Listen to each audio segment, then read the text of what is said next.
Hello বন্ধুরা, আমি সাগর নীল। এখন আমি করব বাবা যাদব পরিচালিত ইয়াশ এবং নুসরাত অভিনীত আপকামিং বাংলা সিনেমা মেন্টালের ট্রেলার রিভিউ। ট্রেলারটা খানিকক্ষণ আগে ড্রপ করা হয়েছে। ট্রেলারটার ভালো দিক খারাপ দিক নিয়ে আলোচনা করব আজকের এই ভিডিওতে। ট্রেলার দেখবার পর সিনেমার গল্প সম্পর্কে যেটা বোঝা যাচ্ছে, রঘুনাথপুর নামের একটা এলাকা যেখানে রুদ্রাণী নামের একজন মহিলা পাওয়ারে রয়েছে, তার কথা মতনই সবকিছু এই পার্টিকুলার এরিয়াতে হয়। তার অন্যায় অত্যাচার সাধারণ মানুষজন সহ্য করবে, কিন্তু তার ভয় এতটাই বেশি সাধারণ মানুষের মধ্যে যে তার ব্যাপারে পুলিশের কাছে কেউ কমপ্লেন করবে না। এবং এই মহিলাটা এতটাই বেশি ডেডলি দেখানো হচ্ছে এখানে যে নিজের স্বামীকে মেরে এই পার্টিকুলার এরিয়াতে পাওয়ারে এসেছে এবং এখানে একটা নারী পাচারের র্যাকেটও চলছে। এবার এই এলাকাতেই নতুন পুলিশ অফিসার হিসেবে আসছে ইয়াশের ক্যারেক্টারটা। তো পরিষ্কারভাবে বোঝা যাচ্ছে এখানে আসবার পরবর্তীতে ইয়াশের সঙ্গে এই মহিলাটা অর্থাৎ রুদ্রাণীর একটা কনফ্লিক্ট তৈরি হবে, হিরো ভার্সেস ভিলেন। এবার কে জেতে আমরা জানি, কে জিতবে, কিভাবে জেতে সেটা নিয়েই হচ্ছে এই পুরো সিনেমা। দেখুন, গল্প লেভেলে বিশাল কিছু নতুন তো নয়। এবার নতুন গল্প যে সবসময় হতে হবে তাও নয়, একই ধরনের গল্প নিয়ে চেনা জানা গল্প নিয়ে একটা ভালো কাজ হতে পারে। কিন্তু প্রধান ছবিটার যেটা গল্প এবং এই ছবিটার ট্রেলার দেখবার পর ছবিটার গল্প সম্পর্কে যেরকম ধারণা করতে পারছি, গল্পের মধ্যে কিন্তু একটা সিমিলারিটিস ড্র করা যেতে পারে। এবার মেকারদের দোষ আমি এটা একেবারেই বলছি না, কিন্তু আমি যেটা বলতে চাইছি, প্রধান ছবিটা কয়েকদিন আগে মুক্তি পেল, সেই ছবিটা প্রচুর মানুষ দেখেওছে, বক্স অফিসে সুপারহিট হয়েছে, ছবিটা প্রচুর কালেকশন করেছে।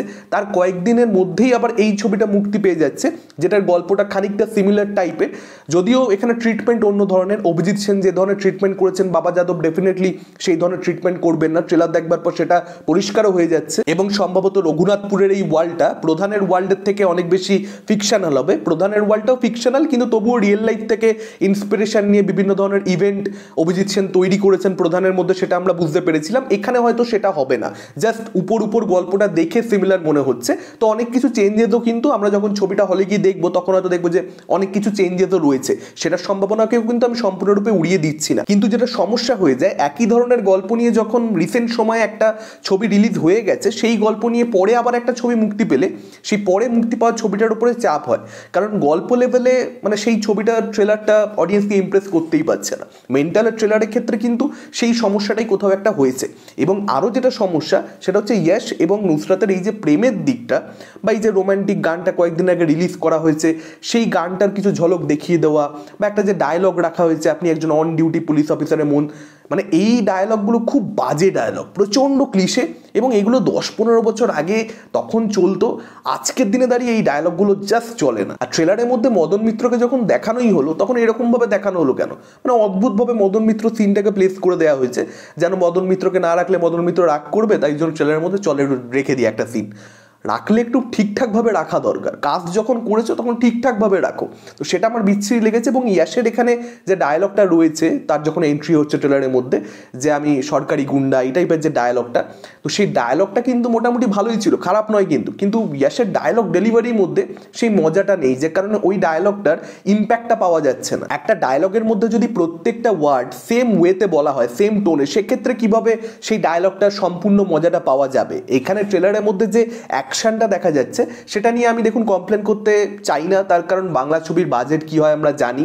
সেই অনুযায়ী তারা যে অ্যাকশনটা আমাদেরকে প্রমিস করছে, ঠিক আছে, মানে অ্যাকশনটা মানে দেখুন, এটা বিশাল কোনো অ্যাকশন তো একেবারেই নয়, সেটার ব্যাপারে আমরা সকলে জানি। এই ধরনের অ্যাকশন মানে আজকের দিনে দেখবার পরবর্তীতে অ্যাকশন দেখে মস্তি পেয়েছি এটা বলা যায় না। এখন অন্যান্য ইন্ডাস্ট্রি সিনেমা অনেক বেশি এগিয়ে গেছে, সেখানে আমরা যেরকম অ্যাকশন দেখছি, এখন দেখুন দয়ার শরীর নিয়ে বসে থাকলে যে না বাংলা ছবি বাবা করেছে, এই বেশি এই খুশি, তাহলে ভালো কথা, তাহলে করেছে। কিন্তু ব্যাপারটা হচ্ছে যে এই অ্যাকশনটা যদি দেখুন ভালোভাবে বিল্ড আপ দিয়ে তারপরে অ্যাকশনটা আসে, ইমোশনটা যদি থাকে লেয়ারে অ্যাকশনের, সেক্ষেত্রে এই অ্যাকশনটাও কিন্তু ওয়ার্ক করে যাবে। কিন্তু সেটা হবে কি, এটাই তো হচ্ছে সবচেয়ে বড় প্রশ্ন। বাংলা ফিল্ম ইন্ডাস্ট্রি আমাদেরকে এমন সমস্ত ছবি পরের পর প্রোভাইড করেছে এবং সেগুলো দেখবার পর এক্সপিরিয়েন্সটা আমাদের এতটাই বাজে হয়েছে যে একটা ছবির ট্রেলার দেখবার পরে ভালো চিন্তাগুলো মাথায় কম আসে, খারাপ চিন্তাগুলো মাথায় বেশি আসে। এবং মেন্টালের ট্রেলার সেই খারাপ চিন্তাগুলোকে মাথায় আনলে তখন মনে হচ্ছে যে না, এই ছবিটা তো মানে ঠিক জমবে না। ট্রেলার দেখি সেটা বোঝা যাচ্ছে। এবার যদি আমরা ভালোগুলো ধরি তাহলে কিছু ভালো হতেও পারে, কে বলতে পারে। হয়তো ছবি সিনেমা হলে গিয়ে দেখলাম যে না ভালো লাগছে দেখতে, একটা ঠিকঠাক ছবি হয়েছে। দেখুন এই ছবিগুলো কখনোই একদম হিউজ মারাত্মক ছবি হয়ে যাবে না, মানে কোনো গ্রাউন্ড ব্রেকিং ছবি মেন্টাল হবে না, সেটা পরিষ্কার ট্রেলার দেখবার পরবর্তীতে। কিন্তু একটা ডিসেন্ট ছবি কি হবে দেখা যাক, যদি হয় খুব ভালো কথা।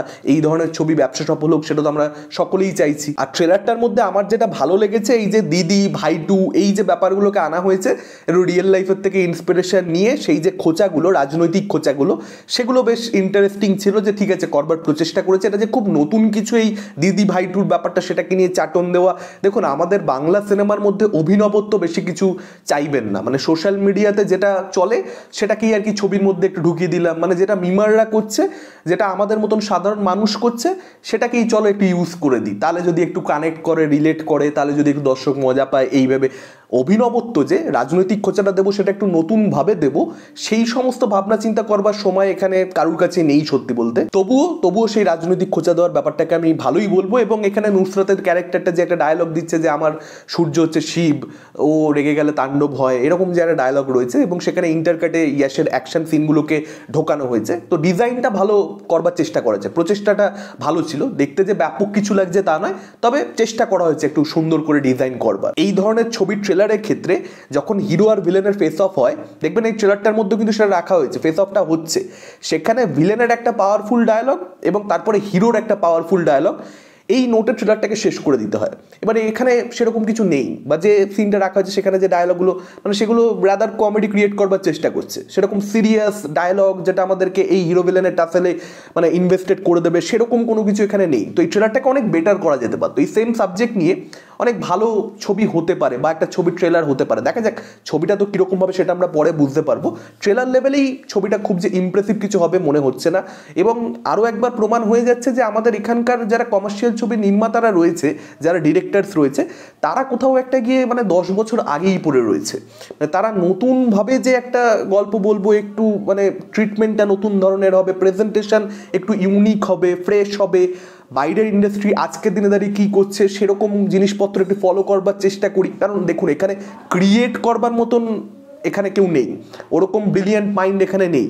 তো অ্যাটলিস্ট ফলো করেই একটু যদি অভিনবত্ব আনা যায়, আমার মনে হয় সেটাও বেটার হবে, কারণ এগুলো 10-15 বছর আগে। ওভারঅলে বাংলাতে এই ধরনের ছবি হয় না, সেখানে দাঁড়িয়ে একটা চেষ্টা করা হয়েছে, ঠিক আছে, এইটুকুই বলা যেতে পারে, এর থেকে বেশি কিছু নয়। আপনাদের কি মতামত ডেফিনেটলি আপনারা সেটা আমাদের কমেন্ট করে জানাতে পারেন। ভিডিওটা ভালো লাগলে লাইক করতে পারেন, শেয়ার করতে পারেন, আমাদের চ্যানেল নতুন হলে চ্যানেলটাকে অবশ্যই সাবস্ক্রাইব করতে পারেন। আজকের মতন টাটা, চোখ রাখুন পরবর্তী ভিডিওতে।